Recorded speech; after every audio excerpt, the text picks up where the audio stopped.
क्या करेंगे, ऐसा में मेरा से कौन शादी करेगा। मेरा माता पिता किसान है, कुछ नहीं करते हैं।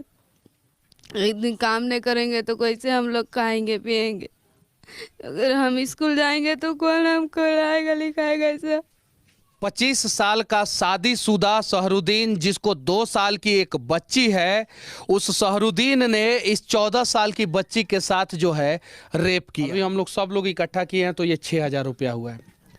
ये 6,000 मैं इस बच्ची को पढ़ने के लिए दे रहा हूँ, ठीक है। और 4,000 रुपया मैं अभी फोन पे करूँ। ये अपना चेहरा कैसे दिखाए समाज के मर्दों के सामने, जब हमारी बच्चियां जो है रेप का घटना का शिकार हो जा रही है। ये हम अपनी नामर्दी का सबूत तो नहीं दे रहे हैं। नेताओं से भी विनती करना चाहता हूं कि जिस भी विधायक के क्षेत्र में, जिस भी सांसद के क्षेत्र में इस प्रकार का घटना घटता है, वो सांसद और विधायक आए।